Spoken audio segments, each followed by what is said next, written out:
Hello everyone, welcome back to my channel. It's your girl valeenovarah again. If you're seeing me for the first time, hello. I hope you consider subscribing before leaving so you can become a part of this family. And if you're a returning subscriber, thank you so very much. So guys, in today's video, I'm going to be interviewing one of my mentees who just arrived in the United States of America for his master's in computer science at the University of Alabama at Birmingham, where I graduated. Go Blazers. So his name is Emmanuel. I'm quickly going to do an introduction of who Emmanuel is, how we met.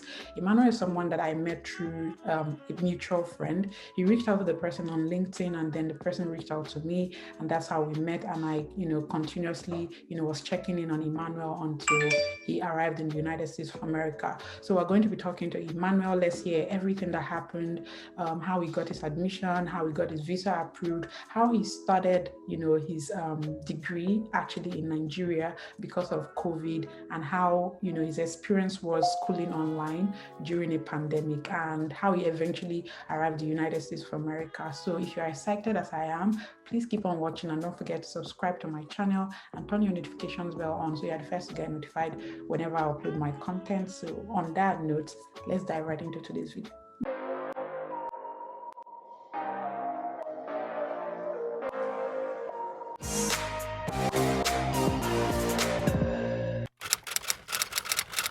I remember that we actually were supposed to do this interview during November or December, sometime in November. Yeah, but it didn't work out. So you would have been like the first person I interviewed on my channel because, but unfortunately, internet and everything, it just didn't work out. But this is like a perfect time. Not only are you in the United States of America, you are in my school. Go Blazers! Are you excited? Yeah, I'm really excited. Your accent, has it changed? No.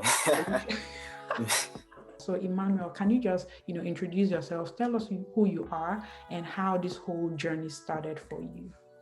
Okay, my name is Emmanuel Olajide. Okay, so I'm a master's student in computer science at your school,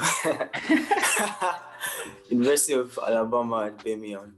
So I had my bachelor's degree in computer technology from Babcock University, Nigeria, in the States. What else? How was it like for you? I know that, okay, you went to a private school in Nigeria. We already know what that means. Omo, Baba, Olowo, Pikin. I'm always. So now you graduated from Babcock. What year did you graduate, and when did you start your, study abroad journey process? Okay, I graduated 2018, and that was June 3rd, 2018. You still remember the date? Yes, like during our orientation, they told us when we were graduating. So 2018, and then I went for NYSC, October 2018. Then obviously 1 year to around October 2019. So December 2019 was when I really started planning. Okay, because that was when I registered with Education USA. So, but I mean, I was already before then looking at my options and all that. But that was when I really started planning when I joined the Education USA. So what happened after you joined the Education US? Was there these are the schools I'm applying to, or it was just UAB and then UAB accepted you, or anything? Like, what really happened? Because the reason why we're making this video is for people to, as they are watching this video, they want to learn, the good, the bad, and the ugly. They want to be encouraged. They want to know your story, how you were able to, get a hang of so many things. What were your challenges? What were your, the things that kept you motivated, and all of those things. So any little detail that you think you can give to just, just imagine that somebody's watching this and is going through that process with you. So I started researching for schools and all that, but I still wasn't sure. Then because they usually would invite us for different, maybe college fair or college whatever program. So maybe was it months later, so they sent out like they usually send invitations to all members. So they sent us an event that was happening, a college event, happening at one hotel like that. I can't remember. So I went there. Me and my friend we went there. I went later, Shabo. We both went. So that was where I heard about University of Alabama at Birmingham. That school was never on my list. What schools were on your list? Let's even talk about those schools. Okay. There was University of Tulsa, Oklahoma. Oh, that's where Joseph is right now. Joseph is in our same Telegram group. Yeah.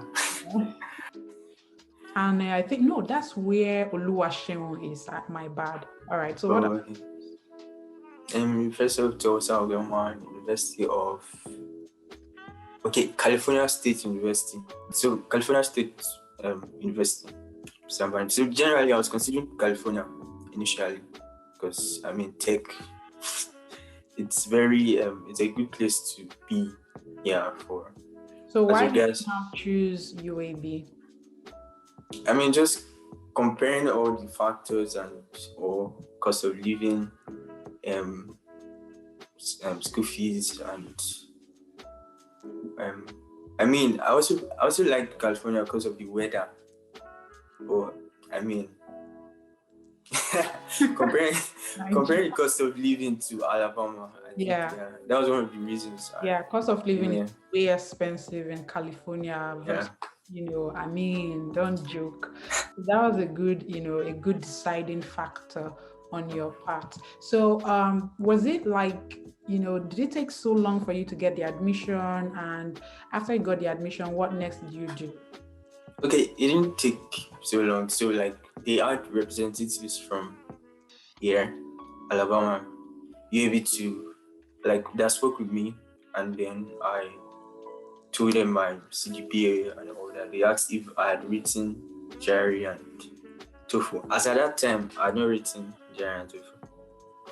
So I was not sure. I should have started the application. So I sent just straight into UAB. I sent my transcript, my letter of recommendation, my statement of purpose, everything. So I sent it via email to them. So I didn't even pay application fee. Oh wow! Yeah. So I just sent it to them, and months later they replied that I've been offered admission. So that was. Sorry? How did you feel when you got admission? So it means that you only applied to one school? No.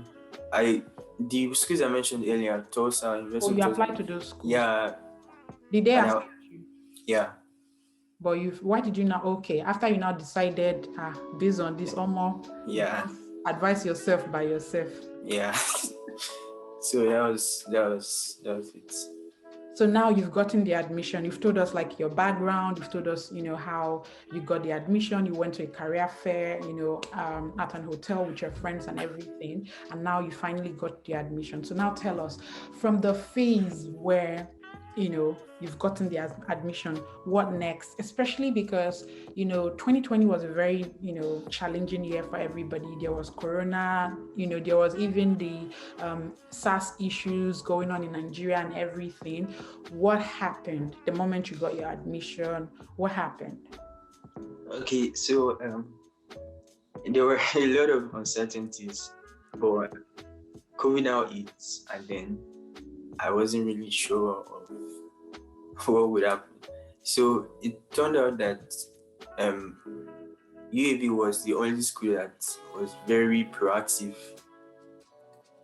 They were very proactive, and they were like, okay, you can start online.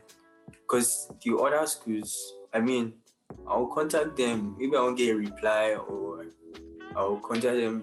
Nothing was really going on and all that. Later, Tulsa, University of Tulsa, they were like, okay, you're going to have to start online, blah, blah, blah. But UAB was very proactive with the whole situation and all that. So, yeah. So, yes, UAB was proactive, and just tell us the story. Just continue your story. Just okay. Everything. Okay, so like that was what motivated me to choosing UAB. So I started online. Yeah, so Okay. So I, let me cut you short. So, guys, in case you're watching us for the first time, Emmanuel is a master's, student at the University of Alabama at Birmingham, UAB, in computer sciences. So, right now, we're going to talk about how his experience studying online in Nigeria while taking his master's program at the University of Alabama at Birmingham.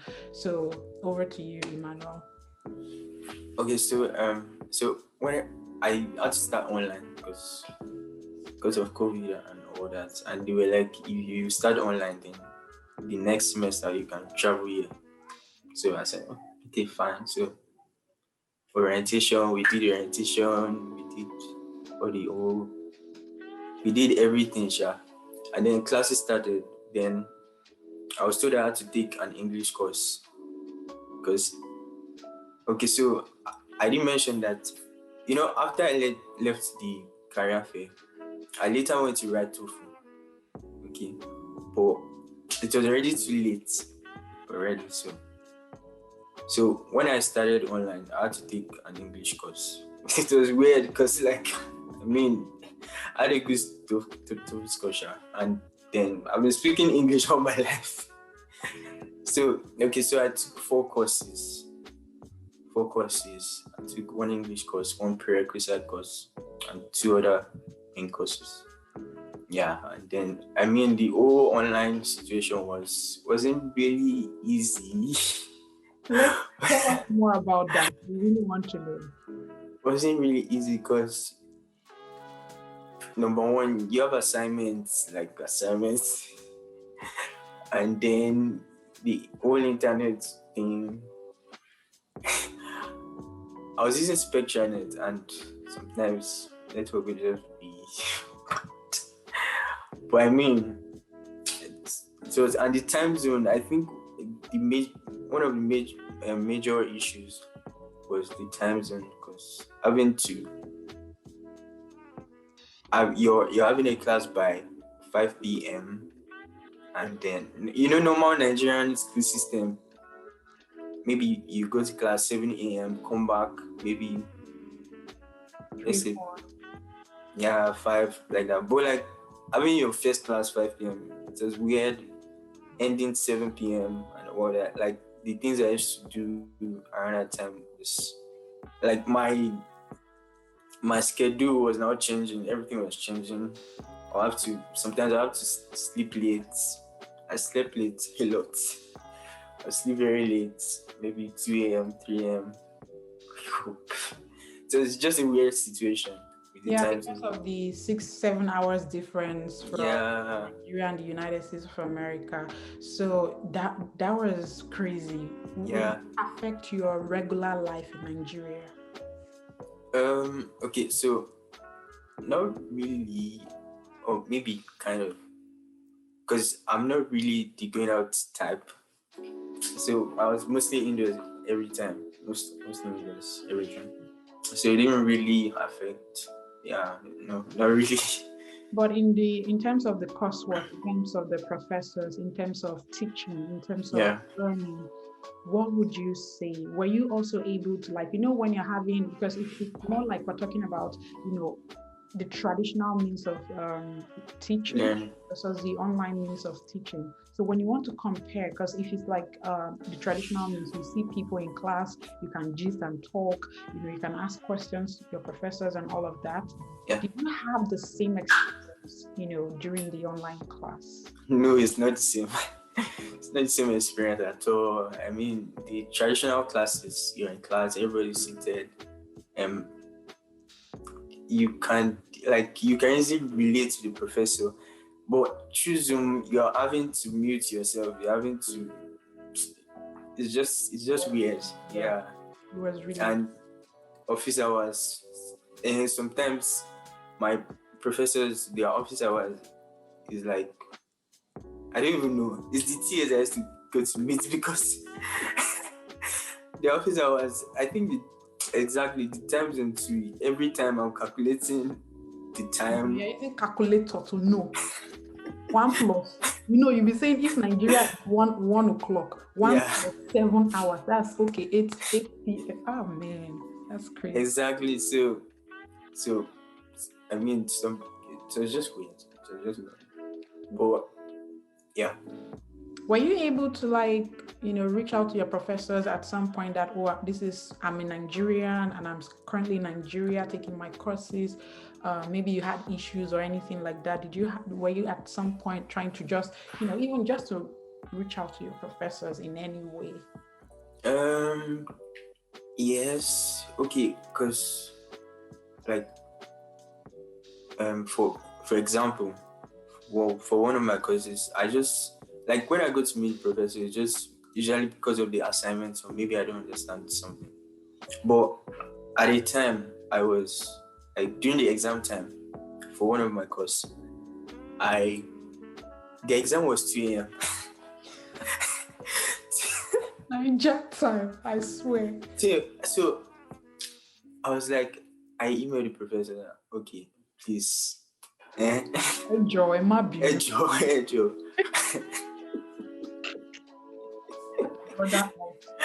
Help me.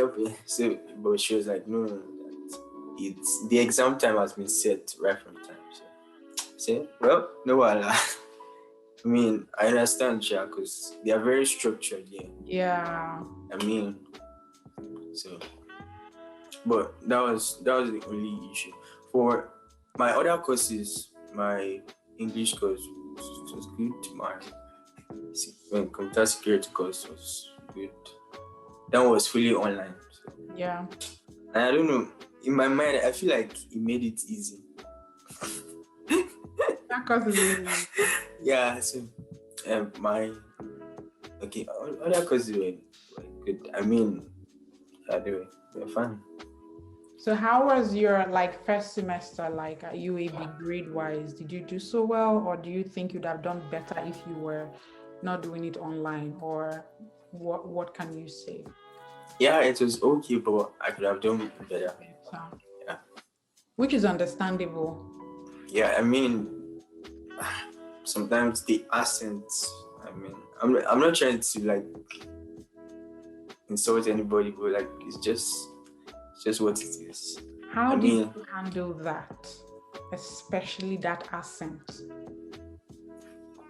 Well, I'll just listen to the course over again and then just try to. And I read a lot because you have to go back to the textbook, read, check, and all that. So would you advise anybody, for instance, that because of COVID or anything, and then they're in Nigeria, would you advise anyone to start online until things get better, or you just say, you know what, just hold on, until you get there, that's when you should go? What would you, because for you, I mean, you've done it, you have an experience. So if you're talking to somebody right now, it's like, I don't know, I'm thinking, Emmanuel, I know, but what do you think? What would you tell that person right now? Okay, there are various things to consider because I mean, if you currently have a job, you're doing a full-time job, and you want to start online, that might not be too easy for you, and with the times, and that might not be too easy. But I mean, I had a friend who did that, and I mean, she came out with a good grade. So it just depends. What are you looking at? Do you have a full-time job? Are you willing to keep subscribing for internet, and do you have time and all that? So that's just things to consider. I mean, I would say yes. I mean, if you're scared of COVID or something, but I mean, it just depends. Do you understand what I'm saying? Yeah, it just depends on how you're looking at the whole situation. Just at the end of the day, it depends on you. It depends on what you're trying to achieve, because to be honest, nobody can actually answer that question for you. Yeah. Sit down to say, okay, this is what I want to do. Yes, Emmanuel did it, and he was able to scale through. But is it something that I can do? Can you wake up 2 a.m. to be taking an exam? Can you reschedule everything about your life. If you are the type that you're very outgoing, know that it is going to affect you. Yeah. Emmanuel, he's not there. As you look at himself, you know that this one at church they go. It's not bad now. It's not bad getting to church now. Don't mind me. But I'm just trying to say that if you look at Emmanuel, you already can tell that he's not the outing kind of person, which is my kind of person. But I know when people see me, they'll be like, Valeen, now outside be your house. But unfortunately, I'm not that person. So you need to figure these things out yourself. Ask yourself these questions. Can you be committed to it? And if you have a job, can you combine all of it? And when I'm telling you these things, it's important you understand that the educational system in the United States of America is totally different from what you have in Nigeria.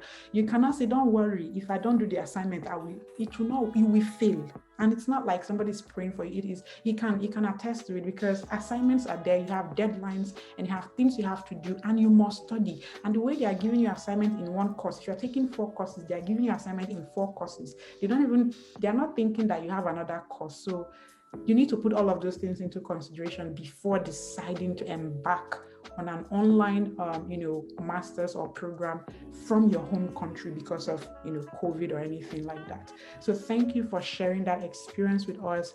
And I wanted to know what were the things you did to prepare yourself for the study abroad interview, or visa processes, or reaching out to people in your school. Did you do anything like that?